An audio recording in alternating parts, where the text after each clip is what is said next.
কই গো গিন্নি, তোমার কি হলো? আর কতক্ষণ? একটু তাড়াতাড়ি এসো। এই নাও তোমার গামছা। সে কি, তোমাকে না বললাম গামছা আর জালটা একসাথে নিয়ে এসো? এই রে, ভুলে গেছি। তুমি দাঁড়াও, আমি এক্ষুনি এনে দিচ্ছি।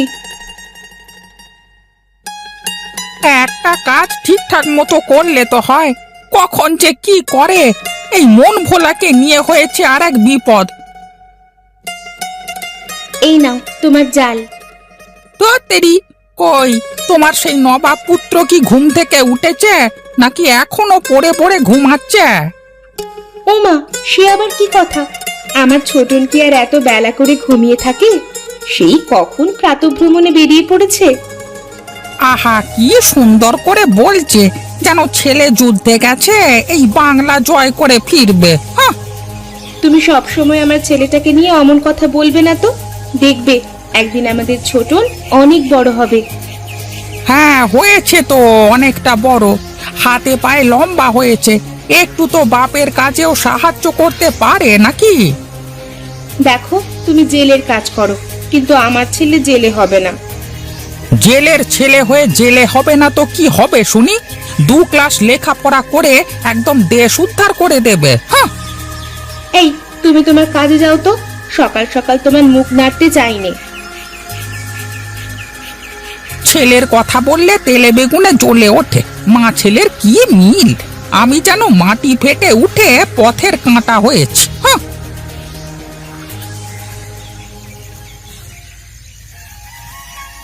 হ্যাঁ, শোন রে হরি, ওই জায়গাটা একটু ভালো করে কাজ করে দিস তো।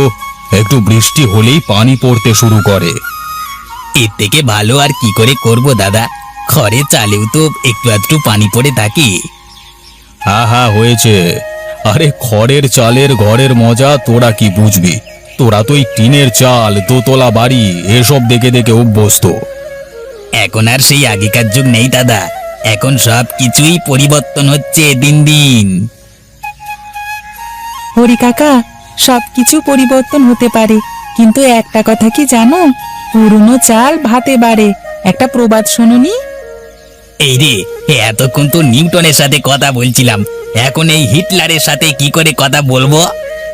পারবি না পারবি না, জানিস তো ছোটন আমার নাতি। হ্যাঁ হ্যাঁ, সে দেখলেই বোঝা যায়, যেমন গুরু তেমন তার শিষ্য। আচ্ছা হরি কাকা, তুমি বলো তো, মানুষ এই যে এত বড় বড় বিল্ডিং করে, তাতে করে প্রকৃতির কি কোনো ক্ষতি হয় না? কি জানি বাবা, আমি অত কিছু জানি না। আমি এই ঘরামিগিরি করে খাই, আর কিছুই জানবার দরকার নেই আমার। চল ছোটন, ও কাজ করুক, আমরা ওদিকে গিয়ে দাঁড়াই।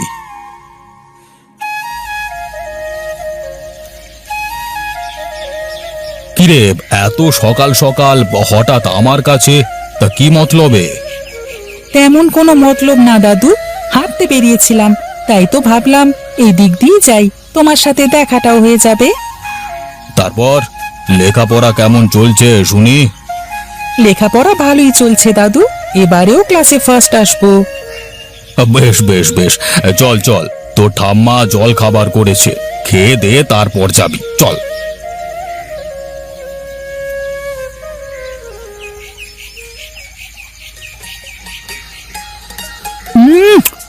তোমার হাতের লুচি সবজি তুলনা হয় না ঠাম্মা, এজন্যই বুঝি দাদুর শরীর এখনো অত স্ট্রং। হ্যাঁ রে, তোর দাদু তো সেই বিয়ের পর থেকে আমার হাতের খাবার খেয়ে খেয়ে এরকম হয়েছে। বুঝলে গিন্নি, আর একটু বড় হলে ছোটনকেও একটা সুন্দরী মেয়ে দেখে বিয়ে দিয়ে দেব। তখন আমার মতো ও স্বাস্থ্যবান হয়ে যাবে। তা হ্যাঁ রে, তোর বাপ কি এখনো তোর লেখাপড়া নিয়ে ওরকম করে? করে মানে? সে তো চায় আমি তার সাথে নদীতে গিয়ে মাছ ধরি, কিন্তু আমি সাফ বলে দিয়েছি আমি জেলে হতে পারবো না। হ্যাঁ, যত যাই হয়ে যাক না কেন, লেখাপড়া তুই ছাড়বি না বলে দিলাম। তোর লেখাপড়ার খরচ দরকার হলে আমি দেব। তার মনে হয় দরকার পড়বে না দাদু, আর যদি দরকার হয় তাহলে তো তোমরা আছোই। আমাদের তো তুই ছাড়া আর কেউ নেই রে পাগল। আমরা মরার পরে এসব তো তোকেই দেখতে হবে। দেখেছো দাদু, ঠাম্মা কিসব কথা বলে। এসব কথা আর কখনো মুখেও আনবে না। তোমরা কোথাও যাবে না, আমার সাথেই থাকবে। ওহ, সকাল করে অনেক বেশি খেয়ে ফেলেছি। এখন তাহলে আমি চলি, তা না হলে আবার বাবা বাড়িতে ফিরে দেখতে না পেলে গোষ্ঠীর পিণ্ডি করে ছাড়বে। বেশ বেশ, সাবধানে যাস। আর ও বেলার কথা মনে আছে তো? মনে আছে দাদু, আমি সময় মতো ঘুড়ি নিয়ে মাঠে পৌঁছে যাব। তুমি চলে এসো কিন্তু।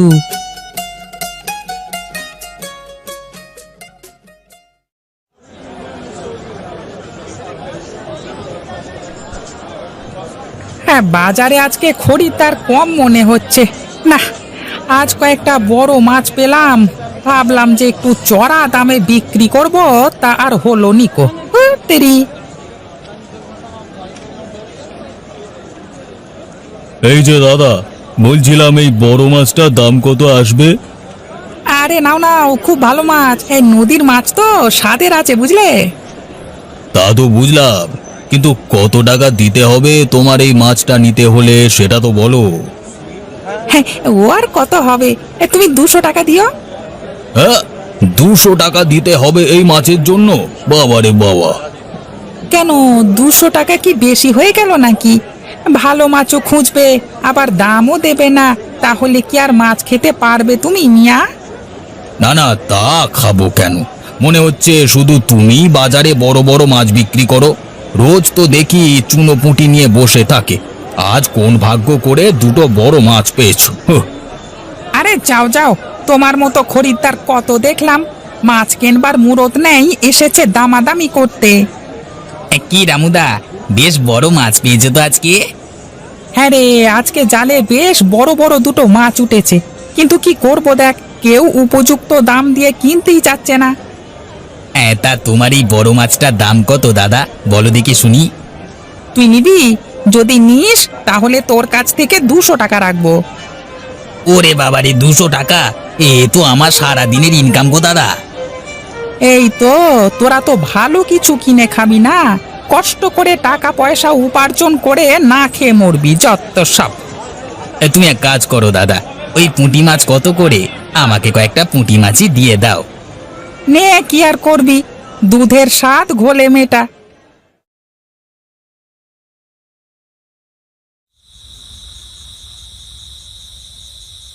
কি গো, না ঘুমিয়ে কি করো তুমি? ঘুম তো আসে না গো গিন্নি, কি করে ঘুমাই বলো তো। কেন, তোমার ঘুমের আবার কি হলো? কতদিন বাদে জালে দুটো বড় মাছ উঠলো, কিন্তু কেউ দাম দিয়ে কিনতে পারলো নি কো। তাতে কি হয়েছে? কাল সকালে গঞ্জে নিয়ে গেলে বিক্রি হয়ে যাবে।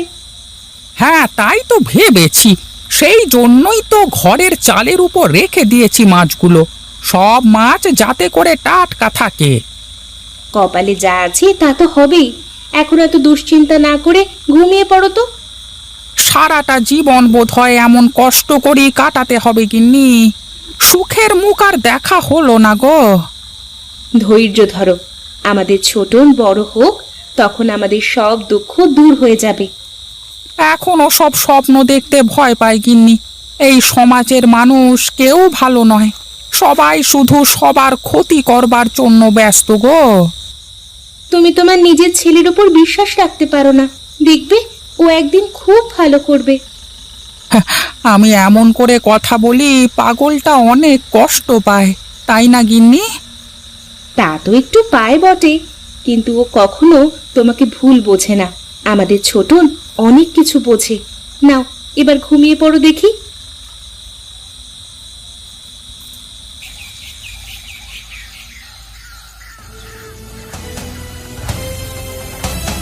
হায় হায় রে, আমার সর্বনাশ হয়ে গেছে। গিন্নি কই গো, তুমি জলদি এদিকে এসো। কি হলো, এত জোরে চেঁচাচ্ছ কেন? দেখো দেখো, মাছ দুটো মনে হচ্ছে কেউ তেল দিয়ে ভেজেছে। হ্যাঁ, এখন আমি এই মাছ দিয়ে কি করব? এই কি অবাক কাণ্ড! টিনের চালে মাছ ভাজা হয়ে গেল। কি হয়েছে মা, এত শোরগোল কিসের? দেখ না ছোটন, তোর বাবা এই দুটো মাছ চালের উপর রেখে দিয়েছিল যে সকালে গঞ্জে নিয়ে বিক্রি করবে। কিন্তু কি অবাক কাণ্ড, মাছ দুটো কেমন ভাজা মাছের মতো হয়ে গেছে।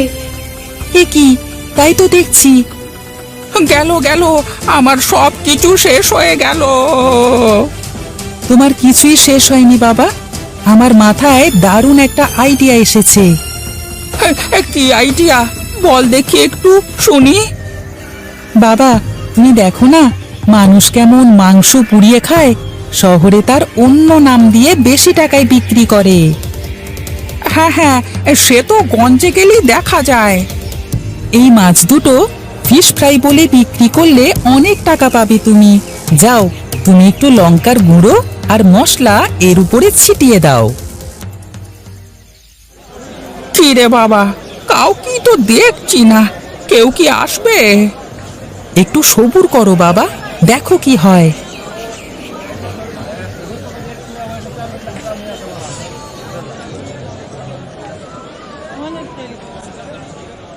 কিরে ছোটন, শুনলাম ফিশ ফ্রাই খাওয়াচ্ছিস সবাইকে, তাই তো আমিও খেতে চলে আসলাম। দেখি কেমন স্বাদ করেছিস।